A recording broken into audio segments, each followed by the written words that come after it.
Després d'eixir de la notaria, Paulino va anar-se'n a casa tot pensatiu. La visualització d'aquell DVD l'havia trasbalsat. Era difícil d'acceptar que la construcció d'un macroabocador poguera tenir tants efectes nocius per a la salut de tanta gent. El seu amic Fran li havia demanat ajuda i no el podia decebre. Era arriscat, però Paulino no ho va dubtar ni un segon i de seguida va maquinar un pla per a publicar el vídeo que denunciava totes les irregularitats del projecte. Mentrestant, quan estaven a punt de tancar la notaria, hi entraren dos homes d'aspecte elegant que demanaren parlar amb el notari. Entraren al seu despatx i, de sobte, un dels homes va treure una pistola de la seva butxaca i va disparar a la secretària i li va exigir al notari que es donara el nom de la persona que havia rebut el vídeo de la confessió de Fran. El notari, però, no en va dir ni pruna i li va fotre un tretacament. Com que no havien obtingut cap informació útil, revisaren les càmeres de seguretat. Hi van veure un home alt, d'ulls castanys i amb un tatuatge al braç molt peculiar. A més, fullejaren el registre de les visites i van descobrir el seu nom i la seva adreça. Després de 2 dies de rumiar-ho molt, Paulino va trobar la manera de difondre la notícia per tota la comarca. La seva estratègia consistia en passar-li el DVD a un amic que era hacker. Li l'havia deixat a la bústia de sa casa amb una carta en la qual li explicava que Fran duia ja més de 48 hores desaparegut i que ell podia córrer la mateixa sort si el contingut del vídeo no es feia públic. Confiant que la gestió que havia fet donara fruits el més aviat possible, va eixir al carrer despreocupat. En girar la cantonada, hi va veure un cotxe aparcat amb 2 homes a dins que miraven el mòbil. Va decidir de fer la gambada més llarga i tot seguit el motor del cotxe rugí i començar a seguir-lo a poc a poc. El cor li bategava amb força. Mai s'havia vist embolicat en una situació de perill tan greu com aquella. Era el repte més important de la seva vida.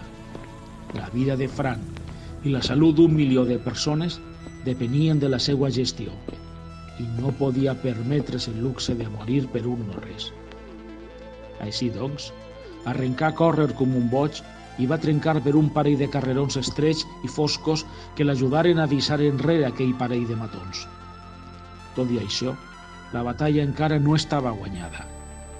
Calia treure a la llum pública tot l'entramat que amagava el projecte del macroabocador i descobrir-ne les autèntiques intencions. Un projecte, però, que comptava amb el vistiplau d'un poble. A banda del silenciat informe sobre l'impacte mediambiental, aquell projecte era una excusa per a continuar traient abundosos beneficis de la construcció pública a força que les empreses de la iniciativa privada hi clavaren cullerada. Tota l'ansiejada informació que destaparia la capsa de Pandora podria despertar la consciència d'un poble que s'havia acomodat a romandre adormida. Enllaçant-se en un parc, panteixant com un asmàtic, Paulino finalment va poder arrecerar-se a redós d'un arbre, que va enfilar hàbilment com un mandril salvatge. A la copa va trobar una guarida impenetrable per a la vista humana on es camuflava de xiquet amb el seu amic Pasquale, el futur periodista que podria ajudar a traure a la llum tot el merder abans que se'l menjaren a tots en forma de macroabocador. Paulino portava damunt el DVD que li podia costar la vida. Bloquejat per la por i l'extenuació física, es va concedir una treva d'alguns minuts perquè els pensaments racionals tornaren a fluir. Una vegada va recuperar una miqueta d'alè, va palpejar la butxaca dels pantalons i se'n va treure el mòbil. Va telefoniar a Pasquale i esperar 3 tonades fins que l'amic el va despenjar. Enmig d'una remor pròpia d'una oficina en plena ebullició, Paulino va sentir la resposta de l'interlocutor. Digue'm, Pasquale, ja tinc el maleït DVD, però la casta negra m'està empaitant i m'estan cercant amb l'objectiu de liquidar-me i no tinc on escapolir-me. Quan em troben, fingiran un suïcidi tal com va fer amb mon pare. Sé com les gasta queixa gentola, Paulino, però calma, on et trobes ara? T'has refugiat en un bosc? sent com càntics d'ocells matiners. No, però gairebé.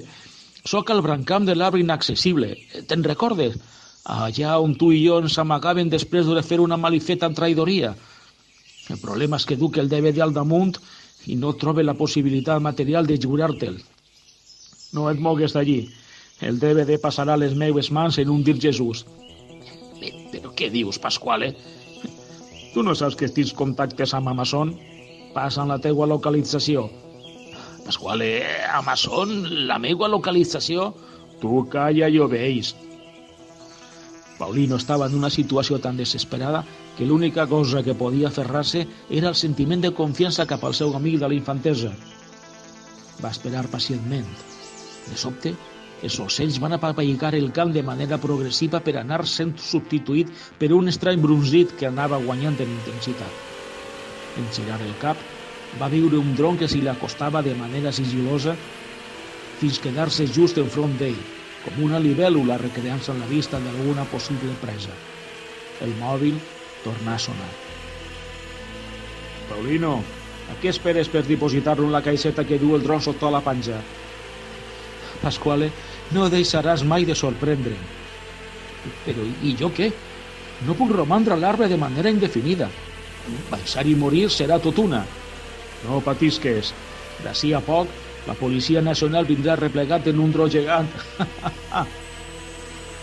I efectivament, al cap d'una hora, va aparèixer d'entre el cel un helicòpter que el va replegar davant l'estupefacció dels vianants i de la impotència de la màfia comarcal.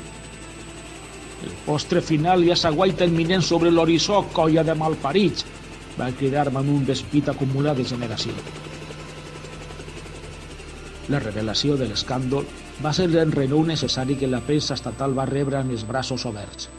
Fins i tot la conservadora li va donar la benvinguda davant un panorama mediàtic tan soporífer que fins i tot havien hagut de traure a portada personatges de la premsa rosa o d'absurds fenòmens virals d'internet per intentar atraure l'atenció d'un públic cada vegada més desmotivat. I pensar que abans es reïen dels periòdics escocesos quan parlaven del monstre del llac Ness, quan no hi havia notícies de gran rellevància. I efectivament, l'entramat va ser font d'incessants debats televisius, de titulars que s'anaven engronsint cada dia que passava a mesura que la informació es dosificava en comptagotes a mode de serial. Va ser una bomba nacional i internacional que va reverberar fins i tot entre els mitjans nord-americans i del Llunyà Orient. Tot pareixia indicar l'afonament del partit polític que hi havia al darrere, un que no tenia ni compassió per les vides humanes que corrien perill ni el poc respecte a la natura en pro de sucosos feixos de bitllets. En fi, Paulino havia aconseguit escandalitzar tot un país i fins i tot al món sencer. Però quina era la reacció dels habitants de la comarca afectada directament? Havien eixit de casa en armes a tallar darrere aquesta gangrena? La fi de la màfia política? Bé, aquesta colla dominant a força de pistoles ja fa generacions que s'havia enquistat en la infraestructura social de la regió. Qualsevol moviment que fera tenia repercussions directes o indirectes sobre totes les esferes socials, des de les més elitistes fins a les més ínfimes. Un moviment en fals podia significar un terrabastall. El neguit es palpava en una població que s'havia avesat a assumir una dependència d'una força maligna, però que fora d'ella se sentia desubicada. Dins de les cases i al caliu dels bars se sentien discursos com: Són dolents, sí, però dis-me algun polític que siga bo. Són perversos, però aquests no deixen de ser els nostres xorissos. Sense ells, aquest poble ni haguera aparegut en mapa. Gràcies a ells s'han construït hospitals, de gestió regular, sí, però continuen atenent gent malgrat que més d'un hi ha soltat l'últim sospir perquè havien balafiat pressupostos en coses que no eren precisament medicines. Però i què? Si el govern central donarà més diners, al cap i a la fi continuen atenent. Rai, prou que fan ja. També s'han preocupat pel futur de la nostra xicalla, bastint instituts de secundària. D'acord, és cert que alguns s'han enfonsat. De fet, la meva neboda es trobava en classe i encara no ha recuperat el color de cara. Però mira, han trobat una solució ràpida. Aquesta gent és molt eficient. Han construït unes aules a base de plaques metàl·liques.